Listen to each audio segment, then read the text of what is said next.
Hello everybody, I'm Redbeard Anubis and welcome back to RBA Airsoft.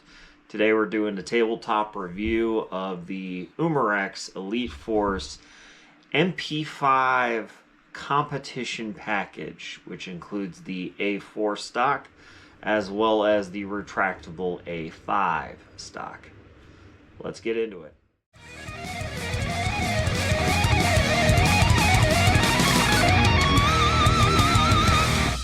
Alright, so what is a tabletop review? A tabletop review is going to be a basic overview after an extended period of use with a replica. This isn't basically an unboxing, but there will be some of those elements in this type of video. The main focus today, of course, is this replica. This replica has been in my collection for, I want to say, 3 to 4 years now. Basically just a little brief overview. I started playing Airsoft 20 years ago. A lot of stuff wasn't available in the US. Airsoft was relatively new to the US, especially in my area where I'm at.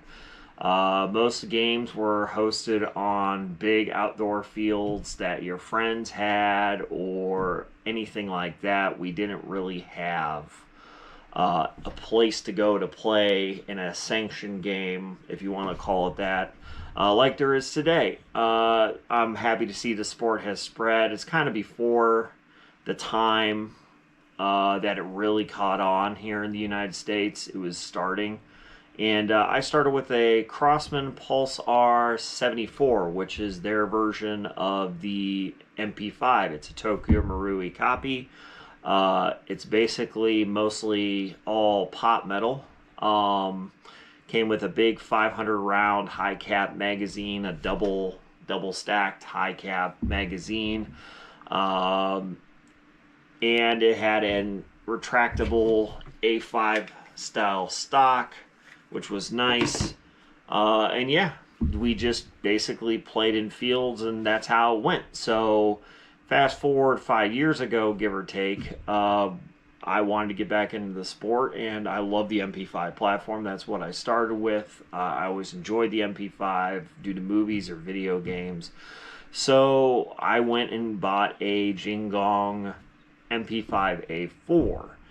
Now, while this has some similarities to that platform, and this is not that. I want people to not think that. There are very big similarities between that platform and this platform, but there are some improvements which I think is worth the price tag. So basically, the Jingong, the biggest issue I had was with the selector here, and the selector basically fell off, for lack of a better term. Fell off within about 6 months of use, and it's not like I abused it. I took care of it. Even this has seen some main use and wear, but it's positive still. The clicks, didn't have an issue with the selector, but the selector, bar, and everything else inside the replica seemed to wear out quickly, and it was very disappointing. Yeah, it was sub $100 to get the replica, makes sense, but it wasn't worth my time. This, on the other hand, I walked into an outdoor store, kind of like Dick's Sporting Goods, but a outdoor store here in the local area for ammo for my real steel, and I saw that they had an air gun counter with Airsoft replicas behind the counter, and I'm like, ooh, this is cool. I saw they had the HK No Compromise box that you guys probably have seen. And I decided to check it out, what they had. They had a couple different stuff. They had a couple Glocks. They had a couple, I think, 416s, the really, really cheap ones, like the sub $100 all plastic ones. And I didn't want to get one of those again. And then I saw this. This is the Umarex Elite Force MP5 Competition package. It comes with 2 high cap magazines, the A4 and the A5 stock, and your basic 8.4 volt battery with a wall charger. Now, the biggest thing about it is that what's nice is that it gives you diversity. So you don't have to go out and just buy the extra stock because you want it. It comes with a package, so you can get some diversity with that. Also, what's nice is under the front handguard here it is wired to the front. We're going to take out the front pin and remove this handguard, and as you can see, it is wired to the front, which means you can switch out these stocks with no issues and no problems here. So we're going to go ahead and just do that. Put this back for now. We'll put the pin in later. But so yeah, you get diversity with it, which is nice, especially starting out. The high cap magazines are about 200 rounds, I believe, which is good to start. That's enough to keep you slinging BBs for a day of skirmishing. Maybe this is your first replica and you want to get away from renting, but you don't want an M4, because a lot of fields use M4 platforms as their renters, and you like the MP5, you like the way it looks. So that's an idea. This is meant to be a budget starter replica. It's not meant to be a high-end VFC Avalon or even a SEMA, honestly. A SEMA is budget to mid-tier. Their MP5s are great. I have one. Classic Army, that's another one I can think of. That's old school style, but they have modernized theirs a little bit more now. I'm trying to think. SRC is one I think of. They make a budget replica. I have not ever got my hands on one. Tokyo Marui still makes their classic, but they're impossible to get here in the United States. This is very available, especially here in North America, the United States, so you don't have to worry about import fees, taxes, and anything else. You can go to any big box store and get this. And you won't get the magazine. I mean, you'll get the magazine, but you won't get the battery or the wall charger. They purposely take these out. And honestly, to tell you the truth, that's one of the low points of this replica. My suggestion is upgrade to a 7.4 LiPo battery like this. Get yourself a LiPo charger, LiPo battery.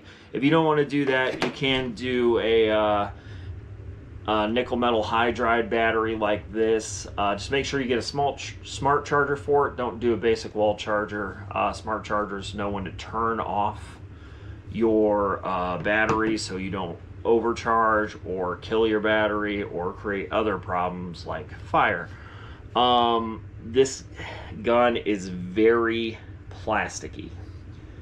There are some metal parts, the front sight post, the charging handle, the rear sights, the trigger, the selector, your magazine releases that you have here. We'll go over that in a little bit. But even like the front end here past that, the outer barrel's plastic, the upper receiver is all light ABS plastic. But what's nice and what's different about this replica than the Jingong, because honestly it has the same type of body with the hop up located right out here past the grip, and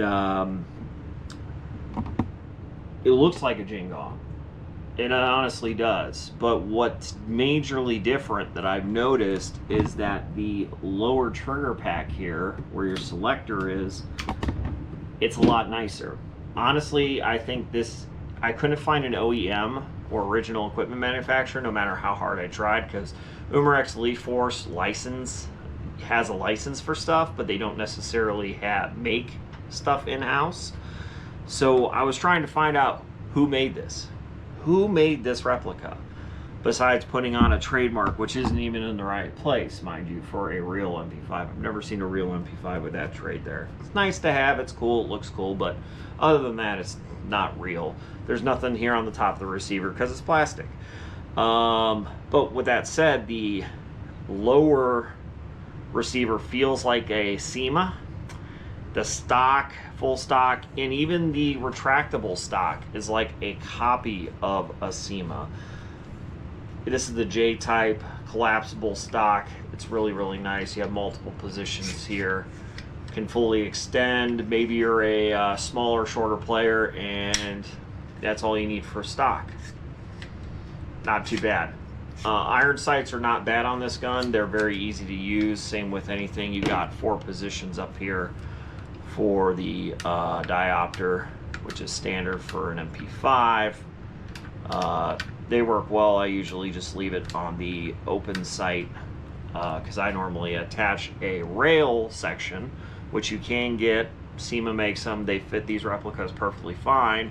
It's a low mount. It fits right over the top of your MP5, locks into place with a couple screws, and then you can mount whatever optic you want on it.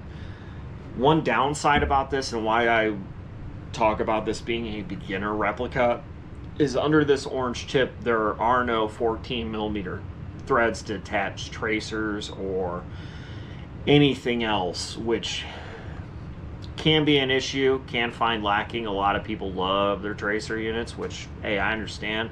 I'm not a big tracer guy myself, but I get it.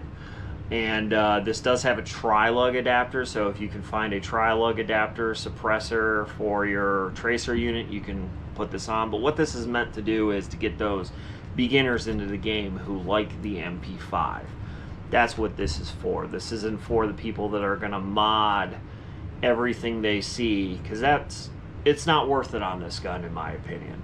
The barrel and the inner barrel and the bucking are decent. They're not great. They're decent for what it is. It's not bad.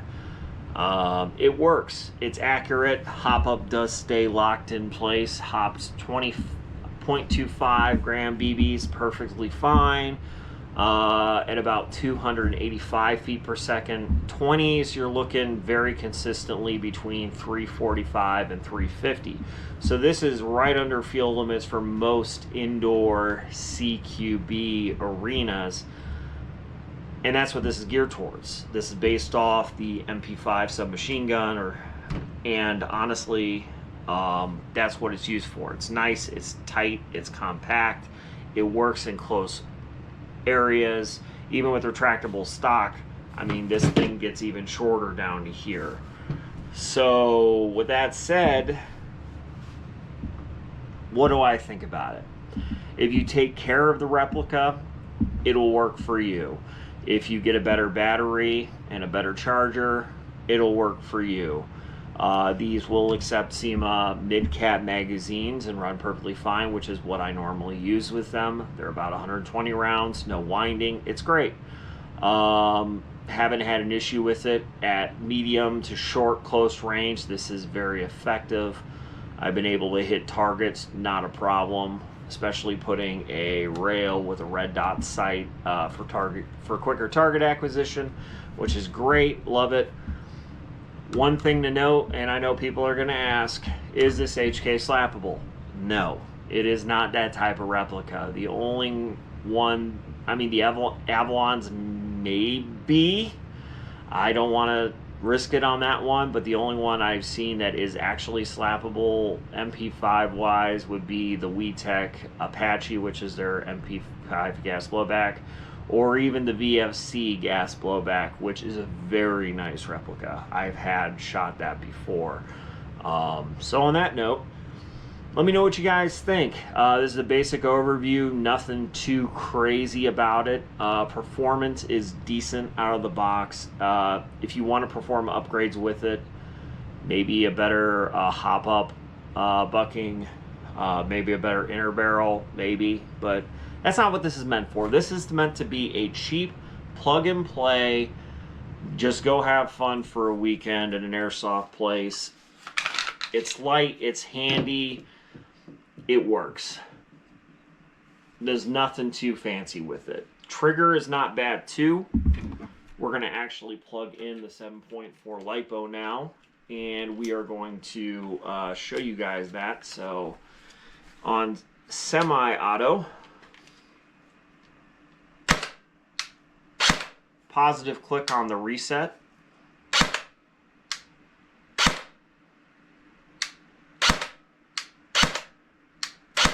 Not too shabby, honestly. Not too shabby at all. Full auto, which usually can't be used unless you're playing outdoors, which could be good for a CQB build for an outdoor field if you got a lot of those.